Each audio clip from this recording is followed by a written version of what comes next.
अगर आपका दिल बार बार आपको बोलता है कि आपको इस बार एग्जाम में टॉप करना ही है, इस वीडियो में आपको कुछ ऐसे अचूक आजमाए हुए नुस्खे मिलने वाले हैं जो कि एक कमजोर से कमजोर स्टूडेंट को भी किसी भी एग्जाम का टॉपर बना सकता है। वीडियो थोड़ा सा लंबा है लेकिन सवाल आपके टॉप करने का है, तो प्लीज अपनी खातिर इस वीडियो को लास्ट तक जरूर देखना और अपने नियर एंड डियर को भी शेयर करना। तो अगर आपने अभी तक इस चैनल को सब्सक्राइब नहीं किया तो जल्दी से करके बेल आइकन को जरूर दबा लेना। तो दोस्तों, कोई भी टॉपर दो चीजों को मिलकर के बनता है। कहने में तो बहुत सिंपल है, सही प्लानिंग और कड़ी मेहनत। जो स्टूडेंट इन दोनों चीजों में सही बैलेंस बना पाता है वही टॉप कर पाता है। लेकिन कैसे? आमतौर पर रैंक में डाउन रहने वाले स्टूडेंट्स या तो सही प्लानिंग नहीं करते हैं, और अगर सही प्लानिंग कर भी ली तो फिर उसके अकॉर्डिंग मेहनत नहीं करते हैं। और इन दोनों चीजों में गड़बड़ी करता है सिर्फ और सिर्फ आपका दिमाग। आपका दिमाग आपको वो सब काम करने से रोकता है जिसमें आपको जोर आता है। आपका दिमाग आपको एक स्ट्रिक्ट स्टडी प्लान बनाने से इसलिए रोकता है क्योंकि वो एग्जाम को अंडर एस्टिमेट कर लेता है। वो बार बार आपको इस चीज़ को एक्सेप्ट करने के लिए फोर्स कर देता है कि ये एग्जाम तो मैं ऐसे ही पास कर लूँगा, या फिर वो आपको बोलता है कि ये एग्जाम तो इतनी भी बड़ी नहीं है कि इसके लिए मुझे कोई स्टडी प्लान तैयार करना पड़े। इसलिए आप बिना किसी स्टडी प्लान के, बिना सिलेबस को ध्यान से देखे ऐसे ही कोई सी भी बुक उठा करके पढ़ने लग जाते हो। इस तरह से अगर आप बिना प्लानिंग करे दिन में 20 घंटे भी पढ़ लोगे ना, तो हो सकता है कि आप पास ही ना हो। यानी कि आपको पता ही नहीं होता है कि पढ़ना क्या है, और आप ऐसे ही अपनी एनर्जी, अपना टाइम वेस्ट कर देते हो और रिजल्ट भी बेकार आता है। अब लेते हैं दूसरा केस। दूसरा केस ये कि आपने एकदम खतरनाक वाली प्लानिंग कर ली है कि एग्जाम में क्या क्या आएगा, आपको कौन सा सब्जेक्ट कितने दिन पढ़ना है और कितने दिन में आपको सिलेबस पूरा करना है। आप शुरू में तो एकदम जोश से पढ़ते हो, 2 दिन, 5 दिन, 10 दिन, लेकिन तब आपको वही दिमाग फिर से एक सिग्नल देता है कि मैं बहुत अच्छा पढ़ रहा हूँ, मेरे बाकी दोस्त शायद इतना नहीं पढ़ रहे, इतना पढ़ करके तो मैं उनसे ज़्यादा नंबर ले ही आऊँगा, आज थोड़ा सा बंटी के साथ बाहर घूमने चला जाता हूँ। इस दौरान आप जब भी पढ़ाई के बारे में सोचते हो, आपका दिमाग आपको यू टर्न दे करके बोलता है कि पढ़ाई की टेंशन मत ले यार, तुमने पिछले 10 दिन में बहुत अच्छी पढ़ाई करी है। आप जब अपने दिमाग को पढ़ने के लिए बोलते हो, वहाँ से यही रिप्लाई आता है कि तुम टेंशन मत लो, तुमने पिछले 10 दिन में बहुत अच्छी पढ़ाई करी है। और आप कहीं बाहर चले जाते हो घूमने फिरने या और कुछ काम करने, लेकिन आपके मन में खुशी रहती है कि मैंने बहुत अच्छी पढ़ाई कर ली है। वापस आते आते आपके दिमाग का ये वायरस इतना बड़ा हो जाता है कि वो आपको इतना तक बोल देता है कि बस आज रहने दे, कल 1 घंटा एक्स्ट्रा पढ़ करके कवर कर लूँगा, वैसे भी मैंने पिछले 10 दिन में तो बहुत अच्छी पढ़ाई करी है।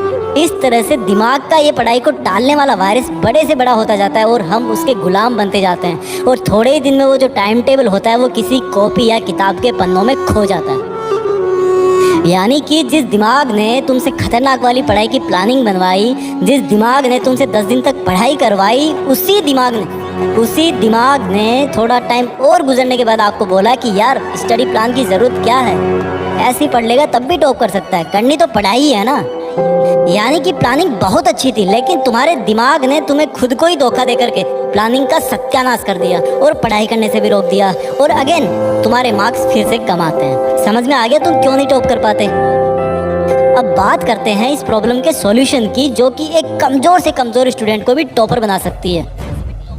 सबसे पहला स्टेप तो यही आता है कि आपको सिलेबस को बचे हुए टाइम के अकॉर्डिंग सही तरीके से प्लानिंग करनी है, जो एग्जाम टू एग्जाम वेरी करती है। इसके लिए आप अपने सब्जेक्ट के टीचर या फिर किसी गाइड की मदद ले सकते हो, क्योंकि आप कौन सी एग्जाम की तैयारी कर रहे हो, उसमें कितना सिलेबस कितने दिन में आपको कवर करना है, इसको बिना जाने मेरा आपको टाइम टेबल बना करके देना उचित नहीं होगा। बस प्लान बनाते टाइम इतना याद रखना कि अगर एक बार प्लान बन गया ना, तो उसके बाद में आपको आगे आने वाले दिनों में सिर्फ उसी के अकॉर्डिंग पढ़ाई करनी होगी। इसलिए सोच समझकर एक चालाक और समझदार प्लान बनाना होगा।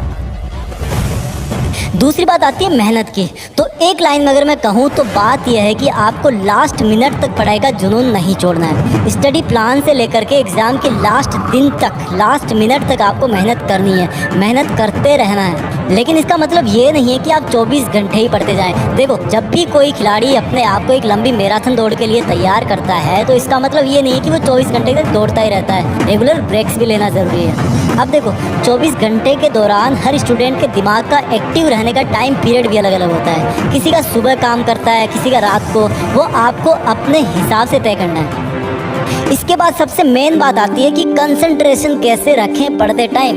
दोस्तों, जब आप पढ़ाई करते हो तब आपके दिमाग को एक जगह पर कस करके पकड़ना बहुत मुश्किल होता है, और दिमाग को दूर भगाने का काम करते हैं आपके आसपास के डिस्ट्रैक्शंस, यानी कि आपको डिस्टर्ब करने वाली चीज़ें। जहाँ पर आप बैठ करके पढ़ते हो वहाँ पर ऐसी कोई चीज़ नहीं होनी चाहिए जिसको देख करके आपका मन पढ़ाई से हट जाए, और इसमें सबसे मेन रोल निभाता है आपका स्मार्टफोन। इसको तो दूर ही रखना पढ़ाई करते टाइम। मोबाइल की लत से कैसे छुटकारा पाना, इसके वीडियो में फिर कभी आपको बना दूंगा मेरे जीत फिक्स चैनल पर, तो आप उसके लिए सब्सक्राइब कर लेना। इसके बाद डिस्ट्रैक्शन की और वजह है आपकी स्टडी टेबल पर या आसपास में कोई फालतू आउट ऑफ सिलेबस कोई किताब पढ़ी हो या फिर कोई पुराने न्यूज़पेपर वगैरह पढ़े हो, वो सब भी आपके लिए डिस्ट्रैक्शन का काम करते हैं। जितनी फालतू की चीज़ें हटा सको अपने स्टडी स्पेस से, उनको हटा देना। उसके बाद में बात आती है पढ़ाई और रिवीजन कैसे करें। देखो, इसका एक तरीका मैं आपको बता देता हूँ, आप अपने हिसाब से निकाल सकते हो। आपको 2 हाइलाइटर या फिर मार्कर इस्तेमाल करने हैं, दोनों अलग अलग कलर के होने चाहिए। एक हाइलाइटर से उन पेज को या उन लाइंस को आप मार्क करो जिनको आप हार्ड समझते हो। दूसरे मार्कर से आप उन पेजेस को या लाइंस को मार्क करो जो एग्जाम के पॉइंट ऑफ व्यू से इंपॉर्टेंट है। इसके लिए आप पुराने एग्जाम पेपर्स की मदद भी ले सकते हो। इस तरह से अलग अलग कलर के पेन से बुक में मार्किंग करने पर आपको रिवीजन और एग्जाम के लास्ट मोमेंट में ये पता चल जाएगा कि आपको क्या नहीं आता और क्या इंपॉर्टेंट है। इससे आपका बहुत सारा कीमती टाइम बचेगा। इसके बाद में लास्ट चीज़ आती है जिसको हम कभी भी ध्यान नहीं देते और वो इन सब से भी ऊपर है, वो आपकी हेल्दी डाइट और एक्सरसाइज, जो आपको टॉपर बनाने तक और उसके भी बाद में आपका साथ निभाती है। देखो, खाने पीने का सिंपल सा फंडा है यार कि घर का खाना ना सबसे बेस्ट होता है और वर्कआउट में लाइट एक्सरसाइज या फिर योगा स्टूडेंट के लिए बेस्ट होता है। तो दोस्तों, इस वीडियो में इतना ही काफ़ी था। इस वीडियो को आप सेव कर लेना, बार बार देखना और अपने क्लोज स्टूडेंट्स को भी ज़रूर भेज देना। हो सकता है अगली एग्जाम में आपकी जीत फिक्स हो जाए। Please share, like